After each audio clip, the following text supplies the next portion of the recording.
تو نے ہمیں دھوکے میں مبتلا کیا ہوا ہے. یعنی جس طرح کوئی شخص جا رہا ہوتا ہے وہ گرمیوں کے دنوں میں، یعنی آج کل گرمیوں کے دن آ رہے ہیں، تو گرمیوں کے دنوں میں جب کوئی جا رہا ہوتا ہے سڑک پہ، اور جو سڑک پہ وہ ترکول وہ زیادہ چھڑکا ہو، اس کو استعمال کیا گیا ہوتا ہے، تو اس سڑک پہ دور سے ایک پانی نظر آتا ہے، لیکن وہ حقیقت میں نظر کا دھوکہ ہوتا ہے. وہ سچ مچ وہ نہیں ہوتا. جب آپ اس کے قریب چلے جاتے تو پتہ چل جاتا ہے کہ یہ تو نظر کا دھوکہ تھا، یہ میری جو نظر تھی تو یہ دھوکہ کھا رہا تھا. تو یہی شاعر کہتے ہیں کہ اگر تیرا یہی حال ہے تو تجھ پر کس کو اعتبار ہوگا. یعنی شاعر اپنی نگاہ کو کہتے ہیں کہ اے نگاہ، جو ذات اور صفات سے ایک تھا، اللہ تعالیٰ ایک تھا، تو نے اس کو ہزار کر کے دکھایا. اس طرح تو نے ہمیں نظر کے دھوکے میں مبتلا کیا ہوا ہے. اگر تیرا یہی حال ہے تو تیری یہی کیفیت ہے تو تجھ پر اعتبار کیسے کیا جائے. مراد اس کا یہ بھی ہے کہ ظاہر کی آنکھ ہمیں وحدت کو کثرت کی صورت میں پیش کرتی ہے. یعنی اس کا مطلب یہ بھی ہے کہ جو ذات ہے، جو ظاہری آنکھ ہے، یعنی جو وہ آنکھ، یعنی جو ہماری آنکھ ہے جو کام کر رہی ہے، یعنی وہ ایک ظاہری ہے، ایک باطنی ہے. ظاہری کسے کہتے ہیں؟ جو نظر آتا ہوں. یعنی مثال کے طور پر یہ جو روشنی ہے جو ہم دیکھتے ہیں، سورج کی روشنی ہو، لائٹ کی روشنی ہو، یہ تو ہم دیکھتے ہیں. لیکن ایک دیکھنا وہ بھی ہے جب ہم اپنی آنکھیں بند کر لیں اور پھر ہم دیکھیں. تو ہماری آنکھیں تو بند ہوتی ہیں، تو جب ہماری آنکھیں بند ہوتی ہیں تو پھر ہم اس کیسے دیکھ سکتے ہیں؟ تو اس وقت ہماری دل کی آنکھ جب وہ کھلی رہے. تو ایک دل کی آنکھ ہے، ایک وہ آنکھ ہے جو ظاہری آنکھ بند ہو جائے. جو ہماری آنکھیں یہ بند ہو جائیں، جب ہم بند کریں گے تو پھر ہمارے دل کی آنکھ کھل جاتی ہے. تو شاعر یہاں دل کی بات کہتے ہیں کہ لیکن شاعر یہاں وہ آنکھیں جو ہم استعمال کرتے ہیں، یعنی کہ ظاہر کی آنکھ ہمیں وحدت کو، ایک اللہ کو کئی صورتوں میں ہمیں پیش کرتی ہے. اس میں حقیقت کو دیکھنے کی صلاحیت نہیں ہے. شاعر کے نہیں چاہتے کہ جو ظاہر کی آنکھ سے ہم جو کچھ دیکھ رہے ہیں، تو اس آنکھ کی وجہ سے اس میں حقیقت کو دیکھنے کی بالکل صلاحیت ہی نہیں ہے، یعنی کہ اندر بالکل قابلیت ہی نہیں ہے. تو شاعر کہنا کیا چاہتے ہیں؟ یہ چاہتے ہیں کہ اس لیے یہ جو آنکھ ہے، جو ظاہری آنکھ ہے، یہ ناقابل اعتماد ہے. اس پہ اعتماد کرنا نہیں چاہیے، اس پہ اعتماد نہیں کر سکتے. توحید کا جو مشاہدہ ہو، اگر اللہ تعالیٰ کو دیکھنا چاہتے ہو، اگر اللہ تعالیٰ کو دیکھنا چاہتے ہو یا دیکھنا کوئی چاہتا ہے، توحید کا مشاہدہ کرنا ہو، آبزرویشن کرنا ہو، توحید اللہ تعالیٰ کو ایک ماننا، تو باطنی کی آنکھ سے دیکھنا چاہیے. باطن کی آنکھ جو ہمارے دل کی آنکھ ہے اس سے دیکھنا چاہیے. ظاہری بات ہے کہ کچھ لوگ ایسے ہوتے ہیں کہ ان کی باطنی آنکھ جب وہ کام نہ کرے تو وہ ظاہر کی آنکھ سے وہ کچھ ہوتا ہی نہیں ہے. باطنی کی آنکھ ہماری جو نگاہ ہے تو وہ تب وہ وسیع ہوگی، ہماری نگاہ تب مضبوط ہوگی. دل کی نگاہ، وہ باطنی نگاہ تب مضبوط ہوگی جب ہمارا ایک ہی لمحہ وہ دوسرے لوگوں کے لیے خرچ ہونا شروع ہو جائے گا. یا اسی طرح ایک شاعر ہے کہ میں اسے کیوں ڈھونڈنے نکلوں، میرے ٹوٹے ہوئے دل ہی کے اندر کے ہیں مقام اس کا. یہ اس طرح یہ شعر ہے، میں نے تھوڑا سا غلط پڑھ لیا کہ یا اسی طرح ایک شعر کچھ یوں ہے کہ میں اسے کعبہ و بت خانے کیوں ڈھونڈنے نکلوں، میں اسے کعبہ و بت خانے کیوں ڈھونڈنے نکلوں، میرے ٹوٹے ہوئے دل ہی کے اندر ہے مقام اس کا. یعنی شاعر کہتے ہیں کہ میں اللہ تعالیٰ کو کعبہ بت خانہ میں وہاں دیکھنے نہیں جاؤں گا. میں اس لیے دیکھنے نہیں جاؤں گا کیونکہ میں ظاہر کی آنکھ سے دیکھنا نہیں چاہتا اللہ تعالیٰ کو. تو میرے ٹوٹے ہوئے دل ہی کے اندر، یعنی میرا جو ٹوٹا ہوا دل ہے، وہ دل جس میں یعنی کبھی میں گناہ کی طرف جاتا ہوں، کبھی کسی طرف جاتا ہوں، لیکن شاعر کہتے ہیں کہ وہ دل جو ظاہر کی وجہ نہیں، جو باطن سے دیکھے، یعنی میرے ٹوٹے ہوئے دل ہی کے اندر ہے مقام اس کا. جس طرح بتایا جاتا ہے کہ اللہ تعالیٰ فرماتا ہے کہ میں انسان کی شہرت سے بھی زیادہ قریب ہوں. تو اسی وجہ سے انسان کو دل کی آنکھ سے دیکھنا چاہیے. اور ظاہر کی آنکھ کبھی کام کرتی ہے، کبھی نہیں کرتی. کبھی ہم اگر کسی انسان کو دیکھنا چاہتے ہیں تو ہمیں دل کی آنکھ سے کسی کو دیکھنا چاہیے. اسی وجہ سے شاعر کہتے ہیں کہ یہ جو آنگ ہے یعنی جو ایک تھا اے نگاہ، یعنی اے نگاہ جو اللہ تعالیٰ ایک تھا تو نے ہزار کر کے ہمیں دکھایا، یعنی تو نے وہ ایک کو ہزار طرح کئی طرح کثرت سے تو نے ہمیں دکھایا. یہی اگر کیفیت ہے اور اگر یہ کیفیت یہ ہے حال اور یہ حالت اسی طرح ہے تو تیری تو پھر کس اعتبار ہوگا؟ ہم کس پہ اعتبار کریں گے؟ اعتبار کریں تو پھر وہ اعتبار کا وقت ہی نہیں رہا. تو اسی وجہ سے شعر کا یہی مطلب تھا. امید کرتا ہوں کہ آپ سمجھ گئے ہوں گے اور اس کی تشریح آپ کے ذہن میں کچھ نہ کچھ آ گئی ہوگی.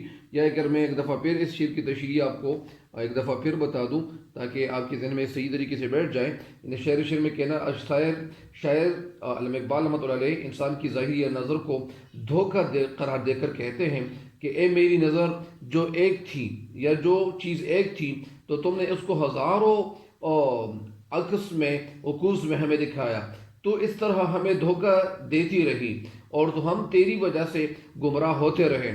اگر یہی حالت یہی کیفیت یہ تیری رہی تو ہمیں کیا کرے گی؟ یعنی اے نگاہ تو ہمیں کسی اور راستے میں ڈالے گی، تو پھر تمہاری بات پر کوئی کان نہیں دھرے گا، تمہاری بات پہ کوئی پرواہ نہیں کرے گا، نہ کوئی تمہارا اعتبار کر دے گا.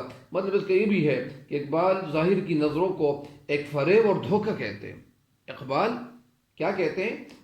اقبال ظاہر کی نظروں کو ایک دھوکہ قرار دیتے ہیں اور دل کی آنکھوں کے کھولنے کا درس دیتے ہیں کہ دل کی آنکھ ہمیں کھول دینی چاہیے اور دل کی آنکھ جب کھلی رہے تو سب کچھ پھر ٹھیک ہوگا. ایک اور جگہ ظاہر کی نظروں کے مقابلے میں شاعر نے یہی بہت خوب یہ پیغام سنایا ہے کہ ظاہر کی آنکھ سے نہ تماشا کرے کوئی، ہو دیکھنا تو دیدے دل واہ کرے کوئی. تو اس شعر کی تشریح مکمل ہو گئی ہے. امید کرتا ہوں کہ اس شعر کی تشریح آپ کو سمجھ آ گئی ہوگی.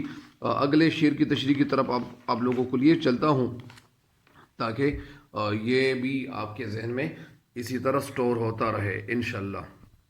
تو یہی اشعار کی جو تشریح ہے امید کرتا ہوں کہ آپ ان سے بھرپور فائدہ اٹھائیں گے اور انشاءاللہ آپ کی یہ تشریحات انشاءاللہ ضرور کام آئیں گی انشاءاللہ. تو اگلا شعر کیا ہے؟ اگلا شعر کیا ہے اس طرف آپ لوگوں کو لیے چلتا ہوں. اچھا، کہا جو قمری سے میں نے کہا جو قمری سے میں نے کیا کہا جو قمری سے میں نے کہا جو قمری سے میں نے کہا جو قمری سے میں نے ایک دن کہا جو قمری سے میں نے ایک دن یہاں کے آزاد پابے گل ہے، تو غنچے کہنے لگے ہمارے چمن کا یہ رازدار ہوگا. قمری پرندہ، میں نے ایک دن پرندے سے کہا یہاں کے آزاد پابا گل ہے. پا کے معنی کیا ہے؟ پاؤں. بگل یعنی پاؤں. کون سے پاؤں؟ وہ پاؤں جو کیچڑ میں پھنسے ہوئے ہو. یعنی آزاد پابے گل یعنی میں نے یہاں کے ایک پرندے سے کہا کہ یہاں جو آزاد ہے، یہاں کے آزاد پابے گل ہے، یعنی یہاں کے جو لوگ آزاد ہیں تو ان کے پاؤں وہ کیچڑ میں پھنسے ہوئے ہیں. یعنی جس طرح وہ کیچڑ تو ہوتا ہے تو وہ اس میں لوگ وہ پھنس جاتے ہیں، دلدل میں پھنس جاتے ہیں. تو غنچے کہنے لگے ہمارے چمن کا یہ رازدار ہوگا. تو غنچے کہنے لگے ہمارے چمن کا، یعنی جو ہمارا چمن ہے، جو باغ ہے، یہ کیا ہوگا؟ یہ رازدار ہوگا. اس کا کیا مطلب ہے؟ اس کا مطلب کیا ہے؟ اس کا مطلب بھی بہت خوبصورت ہے کہ اس کا مفہوم کچھ یوں ہے. مفہوم کیا ہے؟ اس کا مفہوم کچھ یوں ہے. اس شعر کا اس کا مفہوم کچھ یوں ہے کہ حکومت جو ہمیں آزادی کے نام پر جو کچھ دے رہی ہے، یعنی ظاہری بات ہے کہ یہاں ہندوستان میں جو حکومت قائم ہوئی تھی، آپ لوگوں نے کتابوں میں پڑھا ہوگا کہ کتابیں بہت ساری کتابیں لکھی ہوئی ہیں اور آج کل جو کتابیں ہیں اس میں بھی یہ باتیں موجود ہوں گی. تو اسی وجہ سے اس کا مفہوم کچھ یہ ہے کہ حکومت جو ہمیں آزادی کے نام پر جو کچھ دے رہی ہے، یہ اس وقت کی باتیں کر رہے ہیں اقبال جو ان کے دور میں جو کچھ ہو رہا تھا. یعنی وہ ان کو بتایا گیا تھا، یعنی ہندوستان جب آزاد نہیں ہوا تھا، وہ 1947 سے پہلے کی بات ہے، کہ اس وقت ظاہری بات ہے کہ وہ حکومت مسلمانوں کی نہیں تھی اور نہ ہندوؤں کی تھی اس طرح، یا وہ مسلمانوں کی حکومت صحیح حکومت نہیں تھی. اسی وجہ سے وہ گلہ کر رہے ہیں، علامہ اقبال رحمۃ اللہ علیہ گلہ کر رہے ہیں کہ حکومت جو ہمیں آزادی کے نام پر جو کچھ دے رہی ہے، جو کچھ ہمیں حکومت کی طرف سے مل رہا ہے، تو وہ آزادی نہیں ہے بلکہ پابندی ہے. یعنی کیچڑ میں پاؤ مطلب پھنسے ہوئے ہو، یعنی وہ ہمیں آزادی نہیں ہے. اس کا مطلب یہ بھی ہے کہ ہمیں حکومت کہہ رہے کہ آپ لوگ آزاد ہو، لیکن ہم لوگ آزاد نہیں ہے. علامہ اقبال رحمۃ اللہ علیہ یعنی اس وقت یہ انہوں نے بتایا تھا. تو اس کا کیا مطلب ہے؟ اس کا میں تصور ابھی میں آپ لوگوں کو تشریح کی طرف لیے چلتا ہوں تاکہ آپ کے ذہن میں یہ تشریح صحیح طریقے سے بیٹھ جائے. اس شعر میں شعر کہنا کچھ ہی چاہتے ہیں کہ میں نے ایک دن قمری سے کہا. کس سے کہا؟ قمری سے کہا کہ جن کو یہاں آزاد تصور کیا جا رہا ہے، یعنی جن مسلمانوں کو یہاں آزاد تصور کیا جا رہا ہے، وہ تو کیچڑ کی دلدل میں، وہ تو کیچڑ میں پھنسے ہوئے ہیں. یعنی گرفتار ہے، وہ کیچڑ میں پھنسے ہوئے ہیں. تو یہ آزاد نہیں ہے. اصل آزادی تو یہ نہیں ہے. وہ چیز یعنی ایک انسان جب وہ آزاد نہ ہو، وہ کیچڑ میں پھنسا ہوا ہو، تو اس کو تو ہم وہ آزاد نہیں کہہ سکتے. یہ بات کلیوں نے بھی سن لی. یعنی میں یہ بات کہہ رہا تھا اور وہاں جو پرندے تھے تو وہ وہاں موجود تھے، وہاں کلیے بھی موجود تھی. یعنی وہاں وہ کلی بھی موجود تھے کہ کلیوں سے بھی سن لی اور بولی یہ شخص تو ہماری باغ کا رازدار ہے. یعنی اس نے کہا کہ یہ جو شخص جو کچھ کہہ رہا ہے یہ تو ہمارے باغ کا رازدار ہے. یعنی ان کو پتہ ہے کہ ہمارے ساتھ جو کچھ ہو رہا ہے. تو ان باتوں کو یعنی ان باتوں کے حوالے سے اقبال کو علم ہے. ایک دفعہ پھر شعر کی تشریح آپ لوگ سنیں تاکہ آپ کو یہ ذہن میں یہ مکمل طور پر بیٹھ جائے. یعنی میں نے ایک دن فاختہ سے کہا، یا قمری سے میں نے کہا، یا پرندے سے میں نے کہا. کیا کہا؟ یعنی میں نے ایک دن قمری سے کہا کہ یہاں وہ لوگ جنہیں آزاد سمجھا جاتا ہے وہ کیچڑ میں پھنسے ہوئے ہیں. انہیں آزاد کون کہہ سکتا ہے؟ اسے تو آزاد نہیں بنا جا سکتا. یہ بات کلیوں نے سن لی تو کہنے لگی یہ شخص ہمارے باغ کا رازدار ہے. مطلب اس کا یہ بھی ہے کہ حکومت نے آزادی کے نام پر جو کچھ ہمیں دے رکھا ہے وہ آزادی نہیں بلکہ یہ پابندی ہی ہے. اس کو ہم آزادی نہیں تسلیم کر رہے ہیں، اس کو ہم آزادی تسلیم نہیں کر سکتے. تو اسی وجہ سے اس شعر کی تشریح آپ کے ذہن میں بیٹھ گئی ہوگی. لیکن میں ایک دفعہ پھر آپ کو بتا دوں، میں نے ایک دن فاختہ سے یا ایک قمری سے کہا کہ اس دنیا میں جن لوگوں کو آزادی کہا جاتا ہے، آزادی کے نام سے لوگ کہہ رہے ہیں کہ یہ آزاد ہے، ان کو آزادی مل گئی ہے، شاعر کہتے ہیں کہ وہ تو مادی دنیا کی دلدل میں پھنسے ہوئے ہیں، یا یہ لوگ جو ہے یہاں یہ آزادی تو ان کو حاصل نہیں ہے. انہیں کس طرح سمجھ لیا جائے؟ ان کو آزاد تو نہیں کہا جا سکتا. آزاد سے مراد وہ لوگ ہیں جو اللہ تعالیٰ کی جو عبادت ہے، یا اسی طرح اللہ تعالیٰ کی جو عبادت ہے اس پہ کوئی پابندی نہ ہو. یعنی وہ اللہ تعالیٰ کی عبادت میں وہ جب اللہ تعالیٰ کی عبادت کرنا چاہتے ہیں تو وہ آزادی کے ساتھ وہ عبادت کرتے جائیں. جو اللہ تعالیٰ کی پابندی یعنی ضرور خیال نہیں کرتے. آزادی سے مراد وہ لوگ ہیں جو اللہ تعالیٰ اور جو احکام خداوندی کی پابندی ضروری خیال نہیں کرتے. یہ لوگ کیا ہیں؟ یہ لوگ اصل میں بس دنیا ہی کے ہو کر رہ گئے ہیں. یا یہ مطلب یہ ہے کہ یہ جو یہاں پہ جو لوگ موجود ہے، یعنی انگریز حکومت نے ہمیں جو آزادی دے رکھی ہے وہ آزادی نہیں ہے، وہ بلکہ پابندی ہے، اور اس کو ہم آزادی نہیں کہہ سکتے. آزادی شعر کہتے ہیں کہ آزادی تو وہی ہوتی ہے جو آپ کے جب نماز پڑھتے ہو، جب اللہ تعالیٰ کے احکام کو اس کو پورا کرنے کی کوشش کرتے ہو. آپ جو بھی جب کبھی نماز پڑھنا چاہتے ہو، یا اسی طرح روزہ رکھنا چاہتے ہو، یا جب آپ عید کو یا جو تہوار ہے اس کو گزارنا چاہتے ہو، یا جب عید کا موقع ہو، چھوٹی عید ہو بڑی عید ہو، تو آپ ان وقت اگر آپ کو یعنی صحیح آزادی حاصل ہو تو آپ کو لوگ نہیں روکیں گے. تو اسی وجہ سے شاعر کہتے ہیں کہ اس کو میں آزادی نہیں مانتا ہوں، یہ اصل میں آزادی نہیں ہے بلکہ یہ غلامی ہے، اور یہ اس کو میں غلامی کے زمرے میں ڈالتا ہوں، میں غلامی ہی تصور کرتا ہوں۔ اگلا شعر ہے کہ بہت خوبصورت شعر، خدا کے عاشق تو ہیں ہزاروں، بنوں میں پھرتے ہیں مارے مارے۔ خدا کے عاشق تو ہیں ہزاروں، بنوں میں پھرتے ہیں مارے مارے۔ میں اس کا بندہ بنوں گا، میں اس کا بندہ بنوں گا، جس کو خدا کے بندوں سے پیار ہوگا۔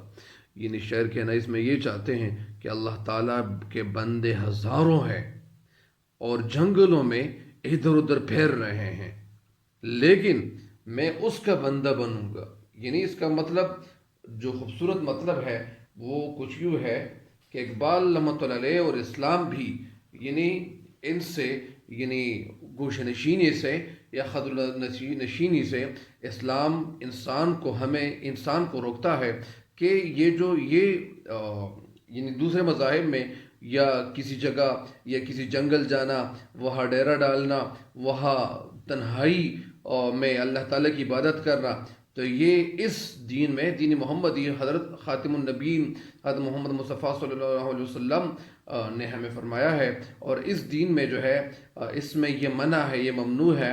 باقی جو اور دین ہے تو ان میں وہ آزادی حاصل ہے، ان کو آزادی حاصل ہے، لیکن اس دفعہ اس کو ممنوع قرار دیا گیا ہے۔ یعنی اس کا مفہوم کچھ یوں ہے کہ اقبال ان لوگوں کو سچ عاشق مانتے ہیں جو بندوں کا خیال رکھتے ہیں، جو ان کو خدا کے بندوں سے پیار ہوتا ہے، محبت ہوتی ہے، اور محبت سے پیش آتے ہیں، نرمی سے پیش آتے ہیں، اور لوگوں کے لیے وہ خیرخواہی کا جذبہ رکھتے ہیں، اور ان کے لیے اپنی زندگی گزارتے ہیں، اور اپنی زندگی ان کے فائدے کے لیے گزارتے ہیں، ان کی خدمت کو اپنی زندگی کا ایک وتیرہ سمجھتے ہیں، زندگی کا مقصد سمجھتے ہیں کہ یہ تو میری زندگی کا مقصد ہے، اور یہی ان کا مطلب ہے۔ اس شعر کی تشریح ایک دفعہ پھر میں آپ کو بتا دوں تاکہ آپ کے ذہن میں یہ صحیح طریقے سے بیٹھ جائے، اور اس میں اچھا، اور شعر میں کہنا کیا چاہتے ہیں کہ جو لوگ عشق الہی کے جو دعوے دار ہیں، دعوے کرتے ہیں، اور وہ جنگلوں میں ادھر ادھر پھیر رہے ہوتے ہیں، انہیں سچ عاشق نہیں مانا جا سکتا، ان کو میں سچا عاشق نہیں مانتا ہوں، اور ان کی جو عبادت ہے، ان کی جو عبادت ہے وہ قبول نہیں ہے۔ میں تو میں ان کا اقرار نہیں کرتا ہوں، میں ان لوگوں کو سچا عاشق نہیں مانتا ہوں جو لوگ اللہ تعالیٰ کے بندوں سے پیار اور نہیں رکھے گا، اور اللہ تعالیٰ کے بندوں سے ان کی ہمدردی، ان کے دل میں ہمدردی نہ ہوگی۔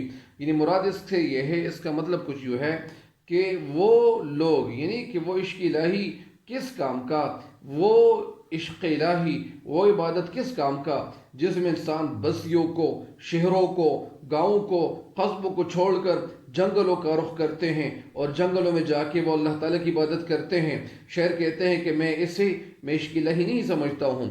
عشق الہی تو وہی ہے کہ وہ انسان قوم کی ہمدردی وہ حاصل کرے، قوم کے لوگوں سے وہ ہمدردی کرے، قوم کے لیے وہ استعمال ہو جائیں، قوم کی ہمدردی اور اللہ تعالیٰ کی بندوں کی خیرخواہی میں وہ ایک ایک لمحہ، وہ ایک ایک گھڑی وہ خدمت کرتا رہے، اور قوم کے حوالے سے وہ سوچتا رہے۔ تو میں تو ان لوگوں کو صحیح لوگ اور صحیح عاشق سمجھتا ہوں، یعنی وہی لوگ صحیح عاشق ہے۔ اس کے علاوہ وہ صحیح عاشق نہیں ہے کہ وہ صرف جنگلوں میں جائیں اور وہاں عبادت کریں۔ تو اسی وجہ سے اسلام یعنی ہمیں حقوق العباد کا درس دیتے ہیں۔ اسلام میں حقوق العباد کا درس ملا ہے، حقوق اللہ کا درس وہ بھی ملا ہے، لیکن شاعر یہاں کہتے ہیں کہ ہمیں حقوق العباد کی طرف توجہ دینی چاہیے۔ اسی طرح یہ تو ہر کوئی پسند کرتا ہے کہ میری زندگی میں اللہ تعالیٰ کو پانے کی کوشش کرتا ہوں۔ یہ اقبال کہتے ہیں کہ میں گوشہ نشینی سے، اسی طرح اسلام جو ہے انسان کو گوشہ نشینی سے وہ دور رکھنے کا کہتا ہے، اس میں بتایا ہے۔ تو اسی وجہ سے شاعر بھی یہی کہتے ہیں کہ وہ لوگ اس کے حوالے سے کچھ شعر ہے کہ اپنے لیے تو جیتے ہیں اس جہاں میں، یعنی یہ علامہ اقبال کا ایک شعر ہے لوگ وہی جہاں میں اچھے آتے ہیں جو کام دوسروں کے، ہیں لوگ وہیں جہاں میں اچھے آتے ہیں جو کام دوسروں کے. یا اسی طرح ایک شعر ہے، رکھتے ہیں جو اوروں کے لیے پیار کا جذبہ، رکھتے ہیں جو اوروں کے لیے پیار کا جذبہ، وہ لوگ کبھی ٹوٹ کر بکھرا نہیں کرتے. اور ایک شعر اور بھی ہے کہ اپنے لیے تو سب ہی جیتے ہیں اس جہاں میں، اپنے لیے تو سب ہی جیتے ہیں اس جہاں میں، ہے زندگی کا مقصد اوروں کے کام آنا. تو شعر کی تشریح مکمل ہو گئی ہے. آج کا یہ اس وقت کے لیے یہ جو آخری شعر ہے، یہ رسم بزم فنا ہے اے دل، گناہ ہے جنبش نظر بھی، رہے گی کیا آبرو ہماری جو تو یہاں بے قرار ہوگا. یعنی اس کا کیا مطلب ہے؟ اس کا مطلب شاعر کیا لیتے ہیں؟ اس کا جو مفہوم ہے. لیکن سب سے پہلے میں آپ کو یہ بتا دوں کہ یہ رسم بزم فنا کا کیا مطلب ہے؟ پناہ ہونے والی دنیا کے دستور. یہ رسم بزم میں فنا، رسم کے معنی دستور، بزم کے معنی محفل، دنیا، فنا یعنی فنا ختم ہونے والا. یعنی اس کا مطلب کیا ہے؟ پناہ ہونے والی دنیا کے دستور. اے دل گناہ ہے یعنی گناہ کیا ہے؟ جنبش نظر بھی. جنبش کے معنی حرکت یا نگاہ کا بدلنا. جنبش کا مطلب حرکت بھی ہے یا نگاہ کا بدلنا. یعنی گناہ ہے جنبش نظر بھی. یعنی اے انسان، اس دنیا میں جو انسان وہ نظر بھی بدلتا ہے، کسی کو دیکھتا ہے، تو یہ گناہ ہے. رہے گی کیا آبرو، یا نظر بدل جائے، رہے گی کیا آبرو؟ آبرو عزت ہماری، یعنی یہ رہے گی کیا آبرو ہماری جو تو یہاں بے قرار ہوگا. اگر تو یہاں بے قرار رہے تو ہماری عزت تو خاک میں مل گئی. اس کا مفہوم کیا ہے؟ اس کا مطلب کیا ہے؟ اس شعر میں شاعر کہنا کیا چاہتے ہیں؟ اس شعر میں شاعر کہنا کچھ یوں چاہتے ہیں کہ فنا کی جو مجلس کا قاعدہ یہ ہے، فنا کی مجلس کا قاعدہ، اصول اور طرز زندگی کا طریقہ کچھ یوں ہے، یا طرز زندگی گزارنے کے جو طریقے ہیں وہ کچھ یوں ہے کہ تمام تکلیفیں صبر و شکر سے برداشت کی جائے. جتنی بھی تکلیفیں ہیں وہ صبر و شکر سے وہ کیا ہو جائیں؟ وہ برداشت کی جائیں. اور آنکھ جھپکنے کو بھی، آنکھ کی حرکت کو بھی گناہ سمجھا جائیں. اور اگر تکلیفوں اور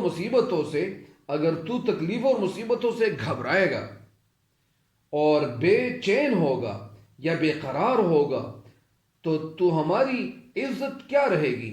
تو ہماری عزت تو جاتی رہے گی، ہماری عزت تو نہیں رہے گی. یعنی قوم کی جو خدمت ہے، قوم کی خدمت میں تکلیف اٹھاتے ہوئے کیا کرنا؟ تکلیف اٹھاتے ہوئے ان کی خدمت کرنا اور اف تک نہ کرنا. یہی عزت ہے اور یہی آبرو کا اصل مقام ہے، یہی عزت و آبرو ہے.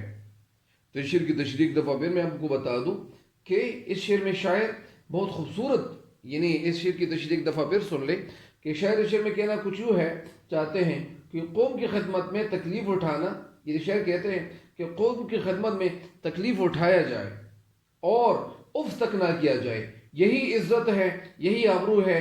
اور یہ جو ہے تو یہ پناہ، یعنی جو چیز یہاں ہے تو وہ فنا ہو جائے گی.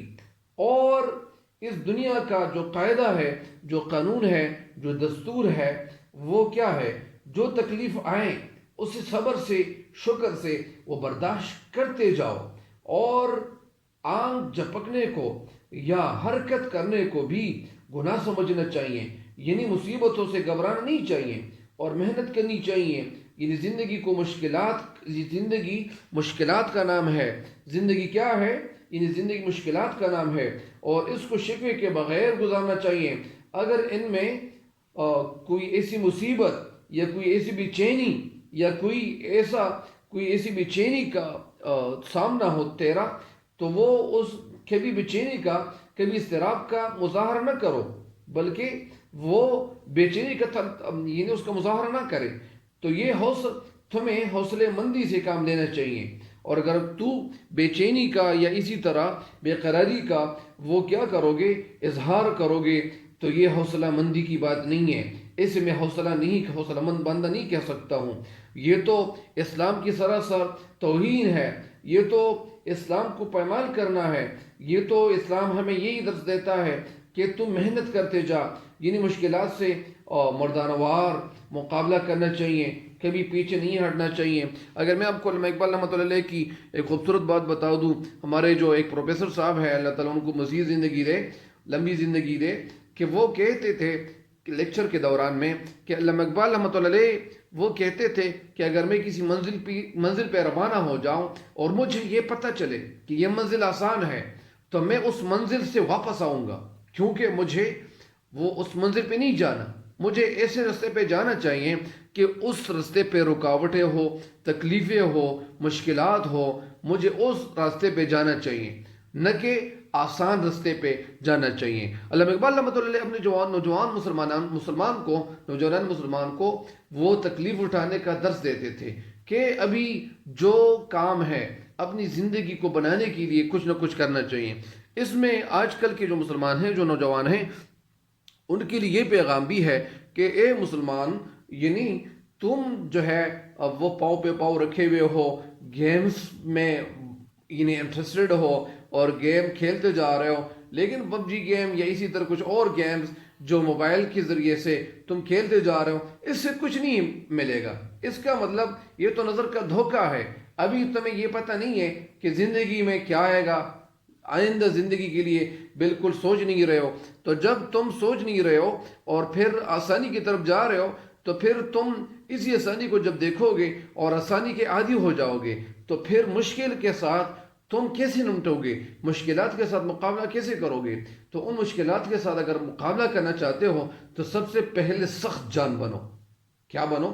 سخت جان بنو، فولاد بنو، اور ایسا مضبوط بنو کہ تم پہ جو بھی پریشانی آئے، تم پہ جو بھی تکلیفیں آئیں۔ بہت سارے لوگ وہ کیا کرتے ہیں، وہ خودکشی کی طرف اس لیے جاتے ہیں کہ وہ نرم نازک بن چکے ہوتے ہیں، وہ نرمی کی طرف جا چکے ہوتے ہیں۔ اللہ تعالیٰ نے آپ کو جو کچھ دیا ہوا ہے، یہ تو آپ کے لیے نہیں ہے، یہ تو آپ کے والدین کو انہوں نے محنت کی ہوئی تھی، یا آپ کے دادا یا پردادا انہوں نے محنت کی ہوئی تھی۔ جو پیسہ یا جو مال آپ کے پاس ہے، یہ تو ان کا کمایا ہوا ہے۔ تم لوگوں نے کیا کیا ہوا ہے؟ تم لوگ تو ابھی پڑھ رہے ہو، پڑھنے کے دن ہے، آگے نہیں پڑھو گے، آگے نہیں جاؤ گے، تو آگے پڑھو گے نہیں تو آگے بڑھو گے کیسے؟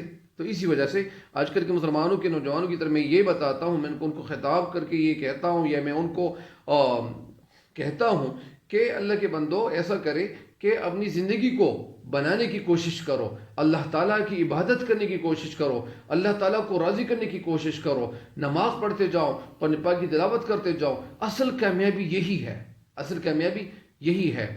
آپ کے دلوں کو سکون ملے گا اور اللہ تعالیٰ کی عبادت کرتے جاؤ گے تو خودکشی سے بچو گے۔ اسی وجہ سے ہر انسان جو ہے، ان کے اندر اللہ تعالیٰ نے بہت زیادہ کوالٹیز رکھی ہوئی ہے، بہت زیادہ خوبیاں رکھی ہوئی ہے۔ ہر انسان بہت کچھ کرتا ہے اگر وہ کچھ کرنے کا ہمت کرے، کیونکہ علامہ اقبال رحمۃ اللہ علیہ کہتے ہیں ہمت کرے انسان تو کیا ہو نہیں سکتا، ہمت کرے انسان تو کیا ہو نہیں سکتا، وہ کون سا عقدہ ہے جو واہ ہو نہیں سکتا۔ یعنی ایک انسان جب ہمت کرے، حوصلے سے کام لے، آگے بڑھنے سے وہ اگر نہ رک جائیں، آگے بڑھتا رہے، محنت کرتا رہے، زندگی سنورتا، ان کی آگے محنت کرتے جائیں گے، زندگی سنورتی جائے گی، آپ لوگ آپ کو دیکھتے ہی حیران رہ جائیں گے اور آپ آگے نکل جائیں گے۔ آپ بہت کچھ کرو گے، بہت کچھ کمانا چاہتے ہو، اگر کچھ کمانا چاہتے ہو، آگے بڑھنا چاہتے ہو، تو آج میرے ساتھ یہ وعدہ کرو، آج خود اپنے ساتھ وعدہ کرو کہ انشاءاللہ میں زندگی کو بدلنے کی کوشش کروں گا۔ جب زندگی بدلنے کا نام ہے زندگی میں، یعنی اسی طرح ایک شخص سے میں نے یہ بات سنی تھی کہ جو انسان اس دنیا میں غریب آتا ہے تو وہ تو غریب آیا، لیکن یہ جب اس دنیا سے غریب جاتا ہے تو ان کے لیے ایک دیکھنے کا مقام یہ ہے، دیکھنے کی جگہ یہ ہے کہ اس انسان کو سوچنا چاہیے کہ اللہ تعالیٰ نے مجھے غریب پیدا کیا تھا تو میں غریب کیوں مر رہا ہوں۔ انہوں نے اپنی زندگی کو بدلنے کے لیے کبھی کوشش نہیں کی، تو یہ بڑا یہ اچھے انسان ان کو نہیں سمجھا جاتا. اسی وجہ سے ہر انسان کو اپنے بارے میں سوچنا چاہیے، اپنے گھر کے حوالے سے سوچنا چاہیے، گھر کے حوالے سے اس لیے سوچنا چاہیے کہ مجھے آگے بڑھنا ہے، مجھے ان آسانیوں سے مجھے ان آسانیوں میں مجھے پھنس کے نہیں رہنا چاہیے، مجھے آگے بڑھنا چاہیے. تکلیف اٹھاؤں گا، میں بہت کاموں کا مردانوار مقابلہ کروں گا، میں کبھی ذلیل نہیں ہوں گا اور میں کبھی رسوا نہیں ہوں گا. جب میرے اندر کیپیبلٹی ہوگی، میرے اندر سسپٹیبلٹی ہوگی، میرے اندر قابلیت ہوگی، میرے اندر استعداد، اسی طرح بہت سارے کاموں کو کچھ کر گزرنے کا جذبہ ہوگا. تو میں نے یہ بات بھی سنی ہے کہ محنت اتنی خاموشی سے کرو کہ کامیابی شور مچائے. تو اللہ تعالیٰ لوگوں کو کامیابی دے، ہمیں بھی دعاؤں میں یاد رکھیں. امید کرتا ہوں کہ آپ کو یہ لیکچر پسند آ گیا ہوگا اور آپ کے ذہن میں یہ تشریح صحیح طریقے سے بیٹھ چکی ہوں گی اور انشاءاللہ بیٹھ جائیں گی. اللہ کے فضل و کرم سے اللہ تعالیٰ لوگوں کو زیادہ سے زیادہ اور زیادہ سے زیادہ کتابیں پڑھنے کی توفیق دے. آمین. ہمیں بھی دعا میں یاد رکھیں اور آپ کو لوگوں کو میں اللہ تعالیٰ کے حوالے کرتا ہوں، اللہ سونے کے حوالے کرتا ہوں. اللہ تعالیٰ ہم سب کا حامی و ناصر ہو اور اللہ تعالیٰ ہم سب کو اس دنیا سے کامل ایمان کے ساتھ رخصت فرمائے. آمین. اللہ حافظ.